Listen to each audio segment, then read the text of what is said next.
Scaling your junk removal business with multiple trailers. Oh man.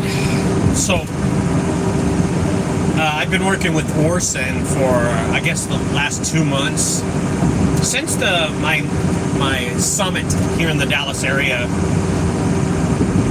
and we have been working together consistently, really consistently. We've knocked out evictions, we've knocked out hoarder homes, evictions, storage units, evictions, garage cleanouts, evictions. I mean, we've done a lot of jobs together.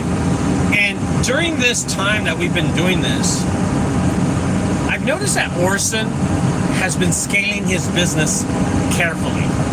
And he doesn't think I've noticed, but I have. What's up, Iowa Junk Busters? What's up, Alex? Good morning. My boy Alex is always on this. That's great. So we're going to talk about scaling. And this is what Orson has done. Now, here's the thing about Orson. He does work with me. He is my partner in crime in junk removal right now. He has his own business, but he helps me make money. Orson helps me make money so I can pay him also, okay? Or we do evictions together or hoarder houses together, but we combine in these jobs, okay? That's what I mean to say. And I have been noticing how he's been scaling his business. So Orson, when he started out, he had a small 14-foot landscape trailer, and he had a Frontier, a Ford Frontier, I think it's a Ford Frontier, a nice Ford Frontier 2023 model, brand new. And I told Orson, you have the wrong truck. Orson, you have the wrong trailer. You need to have a 16-foot. But I did tell him, you are pulling it right. You are pulling it right, because I've been in this industry to be the guru on trucks and trailers, I guess. And I noticed something that's the right thing he did. He got a light trailer for a light truck. A light truck with a light trailer. And that's the thing that he is and was and still is doing right. Let me see what's this. India, what up, man? Nissan, oh, it's a Nissan Frontier. I'm sorry, man, I don't know what it is. I don't know what it is. One of those damn Asian trucks that plays the piano, you know what I mean? So, I noticed that slowly but surely, he has been growing his business. So 2 weeks ago, he bought a 16-foot trailer. He bought him a 16-foot trailer. And then just 3 days ago, he bought himself a Dodge 1500 Turbo, 6.9 liter, whatever, I don't know. It's a cool looking truck. It's really cool, actually. And now he's pulling the 16-foot trailer, and he's got his Dodge truck, and everything that he has is parked at the property in Dallas at the headquarters, the Junk Guys headquarters. So that's really, really cool. And I told him, I said to him, hey, bro, I've noticed you've been scaling your business. And he said whenever I had the money, he knew he would scale his business. And Orson has this really mathematical thing to him that I have been noticing lately.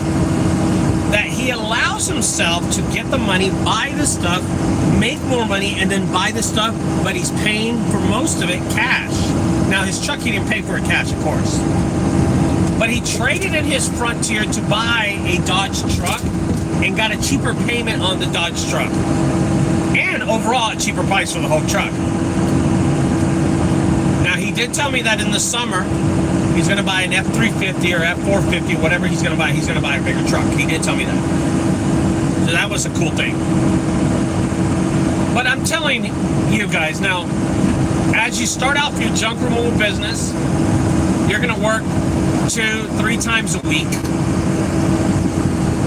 And you're going to struggle to get some of these jobs, and some of these jobs are going to come easily. But with Ricardo helping you out, with Junk Guys helping you out, you're going to do multiple jobs. You're going to do a lot more jobs than you used to. I've worked with Orson, and in the last 2 months, there have been days where we do 9, 11, 10, 6, 7 jobs in one day. We've done $6,000 jobs, we've done $2,000 jobs, we did a $12,000 job, we did an $8,000 job, $800 job. So he's getting his growth really fast, really fast. Okay, let me look at this question. Indio the Holler says, what is your thoughts on picking up waste management baxters? Oh, well, Indio, I'll tell you something. I've picked those up before. And here's what happens with those waste management baxters. I've had waste management contract me to go pick up a bag that their machine couldn't pick up. But this bag had construction material in it. It had all this wood in it. And I had told them that I would pick it up for $250. And I went over there, bro, Indio, I was there for 2-3 hours doing this stuff. It was small wood, big wood. I picked up the bag, threw it away. I still have the bag, to be honest with you. I still have the bag. And I did that. The next job they contracted me for had brick in it. And that was the last time I worked for them. I told them, hey, I'm not in the business to do construction material. I'm using my hands to do this work. And they were like, yeah, the customer laid it 14 feet away from the... I'm like, yeah, this isn't for me, man. Y'all got to find someone else. Waste management will screw you on these jobs, Indio. I have done it before. They do pay a premium price, but I don't have the time for it, man. I don't have the time, and I don't have the vehicle to be pulling bricks and construction and remodeling, tile. One of them had like half tile, and I was sitting there for hours. And after that, I decided not to. But they did pay me a premium. Okay, they did pay me a premium for it because they were stuck with it. They took their losses. I think Waste Management has realized that the Baxter is a total loss to their cut that stuff off. It's not that big of a deal, you know? Anyway, getting back to the scaling, well, there's your question. If you got another one, go ahead and hit it, and I'll just skip over to it. So the question was, is Orson growing and scaling his business? And I can tell he is. A bigger trailer, a bigger truck. He's moving on up. And I'm hoping that in the summer he goes and buys himself an F-350 because this is a dedicated business. This is a business that will actually help you earn a house, earn a car, and earn a future. This is not a fly-by-day business. So I had a call from Junk Teens. Junk Teens, they have like 134,000 viewers on TikTok, and they have a few viewers on YouTube. And the guy called me yesterday, and we were talking business. And I told these guys, I said, guys, y'all are young. Y'all are young. And this is your spare time that y'all aren't working. He goes, well, first of all, let me tell you how they get their jobs. They pay Facebook. Their budget is $5,000 a month with Facebook. And Junk Teens are a company out of Boston, Massachusetts. I don't know how to say that, Boston. And they work. They make good money. But when you're paying $5,000 a month in ads, that money goes away really quick. And I was talking to him, and I told these guys, I said, so what do y'all do in your spare time? He goes, well, you know, we can only work 3 days a week. And I go, what? I said, why is that? He goes, well, we're going to school. My brother goes to school. His brother's name is Kirk, and his name is Jacob. And I said, oh, your brother goes to school? And he goes, yeah. And also, we go to a school named Barden or Barbo or something like that. And I was like, okay, what are y'all learning? He goes, well, we're in these classes. I said, I'm going to tell you something, brother. And I want to be honest with you. College is going to leave you with a lot of debt and nowhere to go. Okay? College, and listen, going to college is a good thing. Don't get me wrong. Don't get me wrong, okay? But if you're expecting to go make $190,000 out of high school, out of college, and go find a job, the industry out there is really tough, okay? You're not going to go get yourself a bachelor's degree and go make $80,000 or $90,000. It doesn't work like that, okay? I'm just going to tell you that. I think society has made college a cool thing, but it's not a cool thing after college, okay? It's hard, and all you do is left with a lot of loan bills that you have to go get any kind of job to pay for those loans. And that's how it usually works out. And it's disappointing that's how the business has turned into. That college is a business, you know?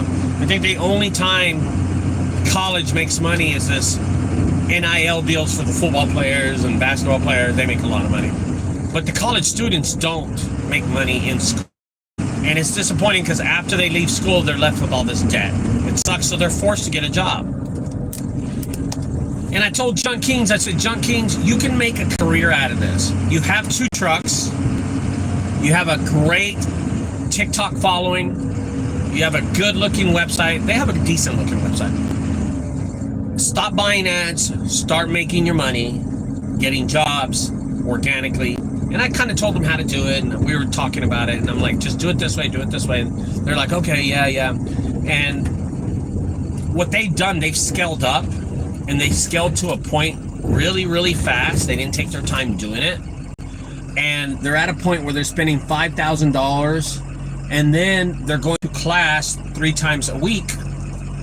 I'm sorry, 2 times a week. They're working Mondays, Wednesdays, and Fridays, so they have to schedule everything. And I was telling them, this business that you're in could pay for your school. This business that you're in can pay for a girlfriend, a car, a house down the line. These guys are like 16, 17 years old, by the way, 18 or something like that. They're young kids. And I was just telling him, and I was telling Jacob, I said, Jacob, make this a career. This is your career. After you leave college, make this your career. Because this career can take you places. Junk removal can take you places. It'll help you buy a warehouse. And they have a warehouse. They have 2 trucks and a warehouse. They sell things out of their warehouse. They have scaled their business that big. They have like a retail store. It's really cool. You should check them out. Junk Teens are on the YouTube. And they put their first video out, and I saw the video. I was impressed with the video. Hell, I mean, I reached out to them, and they called me back, and I'm like, this is great. So regardless of the fact, scaling your business, scale it slowly, buy stuff, buy equipment cash, don't start blowing money left and right, because you will be left with a lot of bills. And that's the last thing to do. This is the last. Dude, what the fuck? Someone parked in front of my spot. Look at this.